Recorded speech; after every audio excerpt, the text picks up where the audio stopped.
এর আগে প্রকৃতি প্রত্যয়ের আলোচনায় প্রকৃতি প্রত্যয় নির্ণয় করার আগে কিছু জিনিস নিয়ে আমরা আলোচনা করেছিলাম, যেখানে প্রকৃতি কী, প্রত্যয় কী, উপধা, গুণ, বৃদ্ধি ইত্যাদি বিষয়গুলো নিয়ে আলোচনা করা হয়েছে। তো যারা সেই ভিডিওটি দেখেননি, এই ভিডিও দেখার আগে সেই ভিডিওটি আপনারা দেখে নিতে পারেন এবং ওই ভিডিওর লিঙ্ক আমরা আমাদের ডেসক্রিপশন বক্সে দেওয়া আছে, সেখান থেকে আপনারা দেখে নিতে পারেন।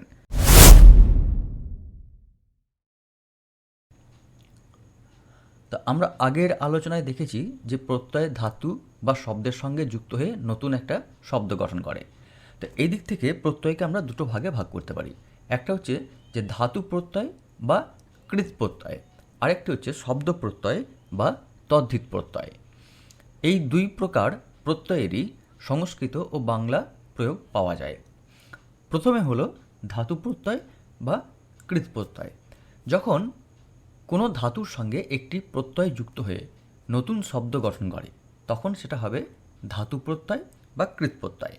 যেমন দেখো, এখানে যে উদাহরণগুলো দেওয়া হয়েছে, ভাস যুক্ত মান সমান ভাসমান, সম যুক্ত কয়তয়সী সমান শান্তি, বচ যুক্ত তব্য সমান বক্তব্য।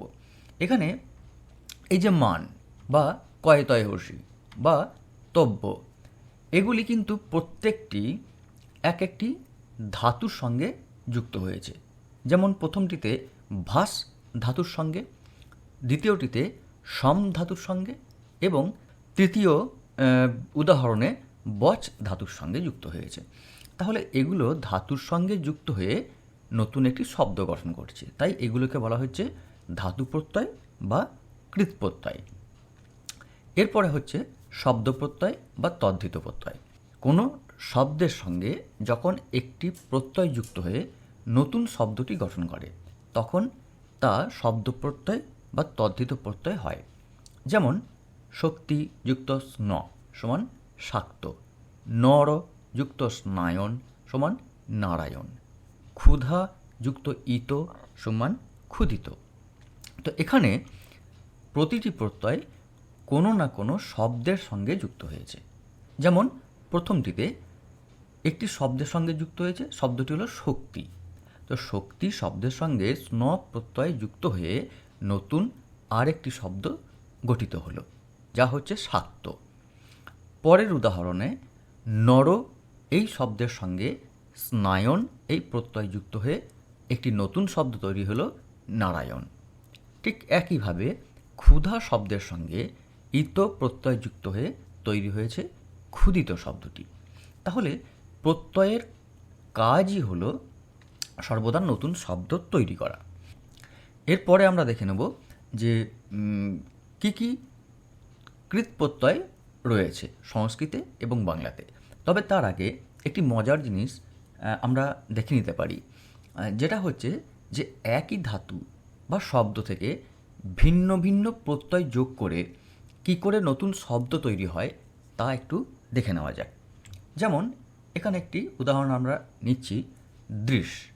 এটি একটি ধাতু। দেখুন এখানে ধাতু চিহ্ন দেওয়া আছে। যখন এই ধাতুর সঙ্গে জ প্রত্যয় যুক্ত হচ্ছে তখন একটি আমরা শব্দ পাচ্ছি, যেটা হচ্ছে দৃশ্য। কিন্তু যখন এই দৃশ ধাতুর সঙ্গে মান প্রত্যয় যুক্ত হচ্ছে তখন আমরা পাচ্ছি দৃশ্যমান। ঠিক একইভাবে অন প্রত্যয় যুক্ত করে আমরা পাচ্ছি দর্শন শব্দটি।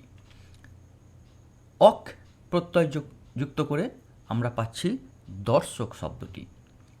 ঠিক একইভাবে কয়তয়ে হসি দিয়ে আমরা পাচ্ছি দৃষ্টি, তব্য দিয়ে আমরা পাচ্ছি দ্রষ্টব্য, অনীয় দিয়ে আমরা পাচ্ছি দর্শনীয়। তাহলে ধাতু একটাই, কিন্তু প্রত্যয় ভিন্ন ভিন্ন যুক্ত হয়েছে।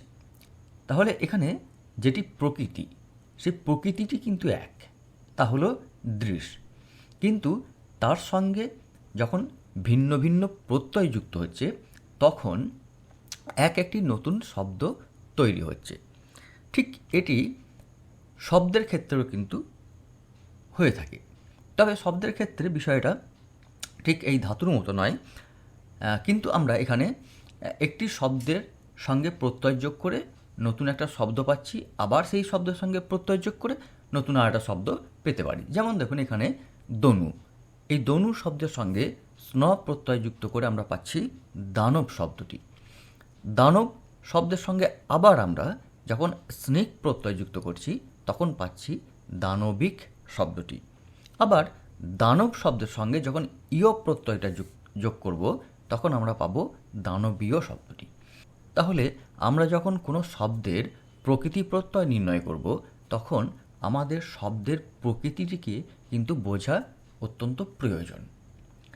তো এই পেজটিতে যে দুটি প্রকৃতির উদাহরণ আমি দেখালাম, একটি ধাতু দৃশ, অন্যটি শব্দ দনু। তো যে কোনো শব্দ দেখুন, দৃষ্টি হোক বা দৃশ্যমান হোক, এখানে যে কোনো শব্দ আমরা যদি বেছে নিই তাহলে তার মধ্য থেকে প্রকৃতিকে যদি আমরা চিহ্নিত করতে পারি তাহলে শব্দটি ভাঙা একটু সহজ হয়ে যায়। তো যাই হোক, আমরা এবার চলে যাব প্রথমে সংস্কৃত কৃৎপ্রত্যয়ের আলোচনায়। কৃৎপ্রত্যয় কাকে বলে তা প্রথমেই জেনে নিয়েছি। এবার আমরা কৃৎপ্রত্যয়ের যে দুটি প্রয়োগের কথা বললাম, সংস্কৃত এবং বাংলা, তো আমরা প্রথমে সংস্কৃত কৃৎপ্রত্যয়গুলি দেখে নেব। প্রথমে হচ্ছে মান। এই মান প্রত্যয় যোগে কী কী শব্দ তৈরি হতে পারে?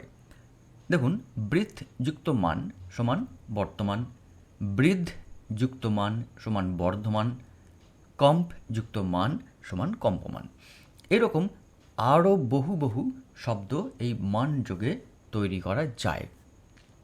তো আমি এখানে এই তিনটি উদাহরণ দিয়েছি।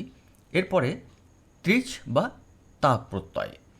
এখানে দেখুন, ধা যুক্ত ত্রিচ সমান ধাতা, নি যুক্ত ত্রিচ সমান নেতা, ক্রি যুক্ত ত্রিচ সমান কর্তা। পরের প্রত্যয় অন্ট বা অন। গম যুক্ত অন্ট সমান গমন, শ্রু যুক্ত অন্ট সমান শ্রবণ, স্ত্রী যুক্ত অন্ট সমান স্মরণ। আমরা কিভাবে একটি শব্দ থেকে একাধিক শব্দের প্রকৃতি প্রত্যয় নির্ণয় করতে পারি সেই বিষয়ে একটি শর্ট ভিডিও দেওয়া আছে। উপরে যে আই বাটন, সেই আই বাটনেও আপনারা ক্লিক করে সেই ভিডিওটি দেখে নিতে পারেন। তো এর পরের প্রত্যয় দেখা যাক কয়ত। গই যুক্ত কয়ত সমান গীত, ইস যুক্ত কয়ত সমান ইষ্ট, মৃ যুক্ত কয়তয় সমান মৃত। পরের প্রত্যয় তব্য। গম যুক্ত তব্য সমান গন্তব্য, বচ যুক্ত তব্য সমান বক্তব্য, জ্ঞা যুক্ত তব্য সমান জ্ঞাতব্য। এরপরে নখ বা অক। শ্বাস যুক্ত অক সমান শাসক, সেব যুক্ত অক সমান সেবক, ক্রি যুক্ত অক সমান কারক। তো এখানে ছটি প্রত্যয়, ছটি কৃৎপ্রত্যয় এবং তার তিনটি করে উদাহরণ দেখানো হয়েছে এবং আপনারা দেখতেই পাচ্ছেন যে প্রতিটা ক্ষেত্রে প্রতিটা প্রত্যয় যুক্ত হয়েছে এক একটি ধাতুর সঙ্গে। তো যেহেতু ধাতুর সঙ্গে যুক্ত হয়েছে তাই এটাকে আমরা ধাতু প্রত্যয় বা কৃৎপ্রত্যয় বলছি। তো এর পরের পেজে দেখা যাক আর কি কি প্রত্যয় রয়েছে। ইষ্ণু। সহ যুক্ত ইষ্ণু, সহ ধাতু থেকে তার সঙ্গে ইষ্ণু প্রত্যয় যোগ করে সহিষ্ণু শব্দটি পাওয়া যাচ্ছে। ক্ষি যুক্ত ইষ্ণু সমান ক্ষয়িষ্ণু, বৃদ্ধ যুক্ত ইষ্ণু সমান বর্ধিষ্ণু। এরপরে কয়তয়ে রসি, যেমন তৃপ যুক্ত কয়তয়ে রসি সমান তৃপ্তি। একইভাবে শ্রু সঙ্গে কয়তয়ে রসি শ্রুতি, দীপ তার সঙ্গে কয়তয়ে রসি দীপ্তি। এরপরে অনীয়। শ্রী যুক্ত অনীয় সমান স্মরণীয়, ক্রি যুক্ত অনীয় সমান করণীয়, পা যুক্ত অনীয় সমান পানীয়। তো এখানে এই যে বিভিন্ন ধাতু ব্যবহৃত হচ্ছে এবং যেমন আগের পেজে আপনারা দেখলেন বৃদ্ধ যুক্ত মান সমান বর্ধমান। এই যে বৃদ্ধ, এই বৃদ্ধ ধাতু দিয়ে আমরা বিভিন্ন শব্দ তৈরি করতে পারি। সেক্ষেত্রে প্রত্যয় নতুন এই শব্দ গঠনে একটা বিশেষ ভূমিকা গ্রহণ করে। তো এরপরের যে প্রত্যয় জ, অন্তঃস্থ জ, সহ যুক্ত জ। দেখুন এর ঠিক আগের উদাহরণে যেখানে ইষ্ণু প্রত্যয় যুক্ত করেছি আমরা, সহ যুক্ত ইষ্ণু সমান সহিষ্ণু, কিন্তু এই সহ ধাতুর সঙ্গে যখন জ প্রত্যয় যুক্ত হচ্ছে তখন হয়ে যাচ্ছে সহ্য, অর্থাৎ একই ধাতু থেকে দুটো ভিন্ন ভিন্ন প্রত্যয় যোগে ভিন্ন ভিন্ন শব্দ আমরা পাচ্ছি। পঠ যুক্ত জ সমান পাঠ্য, ক্রি যুক্ত জ সমান কার্য। এরপরে ঘং বা অ প্রত্যয়, তপ যুক্ত ঘং সমান তাপ, ক্রি যুক্ত ঘং সমান কার, লব যুক্ত ঘং সমান লাভ। আপ্রত্যয় এর ব্যবহারগুলি দেখা যাক। কৃপ যুক্ত অ যুক্ত আ সমান কৃপা, শিখ শিক্ষ যুক্ত অ যুক্ত আ সমান শিক্ষা, ভাস যুক্ত অ যুক্ত আ সমান ভাষা। তাহলে আমরা সংস্কৃত কৃত প্রত্যয় মোট 12টির ব্যবহার আমরা দেখালাম, এবং আমরা এই প্রত্যয়গুলি দিয়ে আরও বহু শব্দ আমরা পাব। এখানে একটা প্রাথমিক ধারণা আপনারা পেয়ে গেলেন। পরবর্তীতে আমরা এই ধরনের প্রত্যয়গুলি দিয়ে কি কি শব্দ তৈরি হয় বা পরীক্ষায় আসার মতো কি কি শব্দ হয়, যদিও এখানে আমরা যে উদাহরণগুলো নিয়েছি তার মধ্যে অনেক শব্দই রয়েছে যেগুলো বিভিন্ন পরীক্ষাতে আসে, তো সেক্ষেত্রে এটা খুব ইম্পর্টেন্ট বলতে পারেন। এরপরে আমরা দেখে নেব বাংলা কৃৎপ্রত্যয়।